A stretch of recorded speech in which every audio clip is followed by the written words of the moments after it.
başlayan misafir öğrenci çalışması 14 yıl zarfında 60 Uluslararası Öğrenci Derneği ve 28 temsilcilikle büyük bir organizasyon olan UDEF adlı federasyona dönüşmüştür. So in 2004, we saw the need to create an organization that will look after the foreign students that will come. And our organization has been very instrumental in assisting foreign students to settle down in Turkey without any hardship. Türkiye'ye bugün 203 ülkeden 115.000 uluslararası öğrenci kardeşimiz gelmiş ve eğitim görmektedir. 1983'ten günümüze Türkiye'ye gelip mezun olan 160 ülkeden 150.000 uluslararası öğrenci vardır. Today in Turkey they have 115,000 students from 203 countries. İşte bu misafir öğrencilere hitap eden, çalışmalarına uzun süredir devam eden ve son olarak UDEF ismiyle devam eden organizasyonumuz gönüllülük esasına dayalı bir çalışma olup bu şekilde devam etmektedir. These students that go to Turkey for education, UDEF help them not only with their education or where they have to stay, but they also help them to get used to Turkish culture, and if there is some part-time job or other job that they tell them about. UDEF, ülkemizi okumak için tercih eden öğrencilere ev sahipliği yapmak, onları tanımak, birbirleriyle kaynaştırmak, eğitim ve öğretim hayatları boyunca karşılaşabilecekleri maddi ve manevi ihtiyaçların çözümüne ortak olmak ve ülkemizde edindikleri birikimleri farklı coğrafyalara taşıyabilecek vasıflı insanlar olabilmeyi sağlayabilmek için çalışmalar yapmaktadır. UDEF stated goal is inherent in Turkey or national goal. Already the motto for Turkey is peace at home, peace abroad. So what they do is to raise pious young people who will contribute to war education, war peace, and facilitate relationship between countries. Aynı zamanda uluslararası öğrencilerin eğitim, sağlık, emniyet gibi sıkıntılarıyla ilgilenmek ve bu sıkıntıların çözümü için devlet kurumlarıyla işbirliği yapma misyonumuz da vardır. As I told you before, I spend more time in the hospital than in the classroom. So UDEF work with the government to ensure that these guest students in their country are properly looked after in terms of health, their socio-economic conditions, and other basic essential things.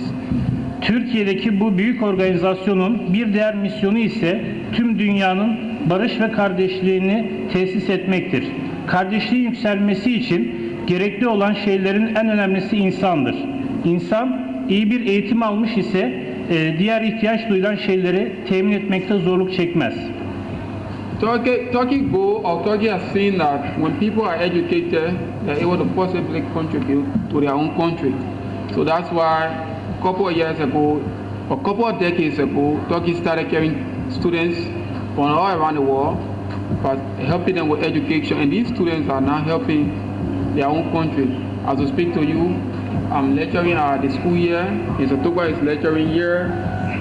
The other students, Mr. Bia is playing an important role. Also, Mr. Yenego works at the Ministry of Education, so they are all tailoring the pro agenda, thanks to the Turkish government.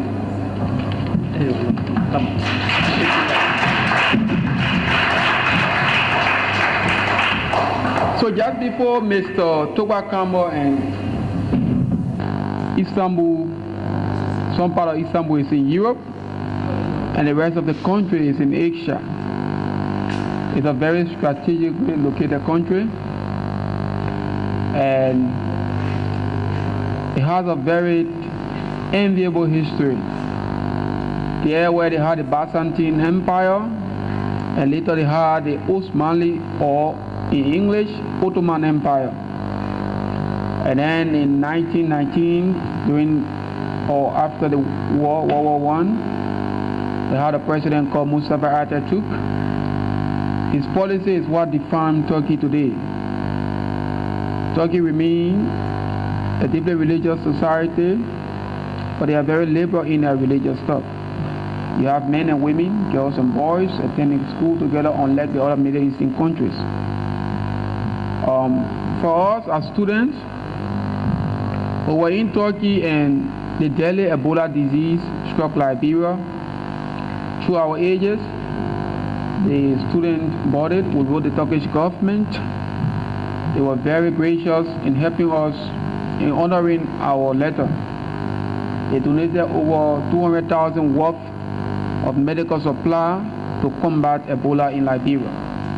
For that, we remain grateful to President Erdogan, to the people of Turkey. They have always contributed to Liberia's recovery. They were there when the war was over.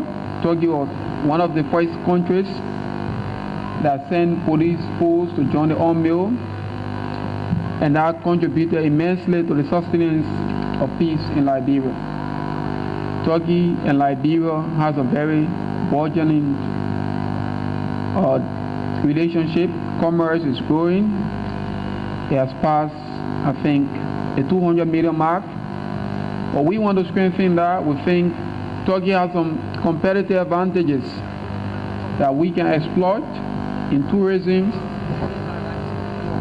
in education, in commerce. So as students, we are not the legitimate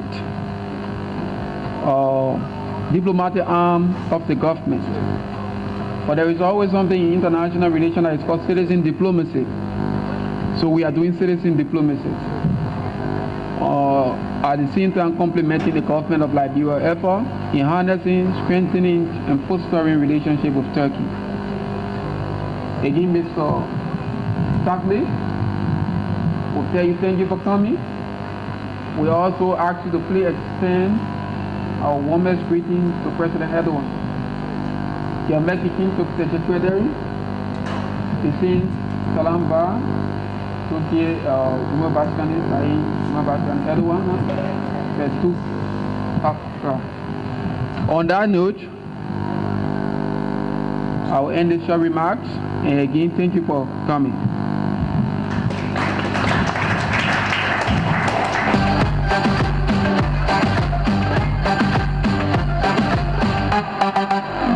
Particularly relating to the Turkish scholarship, so that as we too have benefited, that you can also take advantage of the opportunity and benefit as well. So part of this program is to give you an insight of what are some of the benefits that the Turkish scholarship provides and how can you tap into that. So some of us, we were opportune to study in Turkey. We had an opportunity a couple of years ago, and we went to Turkey. We studied and successfully graduated from there. Now we are here contributing to Liberia, and we also want to take this time to see this as an opportunity to be encouraged that you too can get a scholarship opportunity, particularly from Turkey, and can be able to obtain and foster your education. So far, that's what this whole program is about. Every year is done in all of the countries around the world where Turkish provides scholarship to. And it's not just about the alumni meeting, but also to see as a platform to encourage other people who would like to be part of the process. And we've also realized that in recent times, not many Liberians have benefited from the scholarship. And one of the reasons we've discovered is because not many Liberians know about the scholarship. So this platform, we as Turkish Liberia Alumni Association see it as a way of communicating proper information about Turkish scholarship to who will be interested students. I was just telling people a couple of days ago that many of us, when we were coming up, we had big ambitions. Some of us envisioned to become a doctor, to become a scientist, but due to our country status, we weren't able to foster our educational desire. So we diverted to other things, to accounting, business, economics, and so forth. So this scholarship tends to provide you the opportunity for those who want to do medicine from high school. So you can just go directly from high school strictly to a medical school and spend 6 to 7 years and specialize in medicine. For people who want to become a lawyer, strictly from high school, you just go to the law school and specialize in whatever areas of law you want to do. So I would like to stop here now. We'll talk more about the scholarship in the presentation. Thank you very much. All right, so we'd like to recognize our guest, Mr. Yunus. I listened to the previous speakers and they spoke well. I want to commend you for your efforts. I think your efforts, they are invaluable, and there is no way we can measure them, and we cannot be able to pay you for your enormous contribution to the Liberian society. And I also want to take this time to say thank you to the government of Turkey for allowing Liberians to take advantage of this opportunity. We are fully aware of our education system in our country. We have universities that are unable to offer doctorate degrees. We have universities that we have to spend a decade to get our BSc degree, and we are all aware of them. But these situations can be changed. Liberia can make the change Liberians want to see. And Liberians, we have to put our time and our efforts and be able to take advantage of every single opportunity that will come our way. So in closing, I want to say I am very, very, very much delighted to be here. And the Reformational Youth of Liberia, we are in attendance, and we are very, very, very much delighted to also be here. And our recommendation is the very next time a program of such is hosted, I think we need to have this entire place full with human beings. And the next thing we need to provide flyers, and that we can carry out the message that Liberians can take advantage, that our day will come in Liberia, that Liberia will give us scholarships to countries outside, that people will come to the University of Liberia, to the Cottington University, to the Tottenham University to study in the Republic of Liberia. I remain unbending and resolute in my statement, and I want to say thank you very much.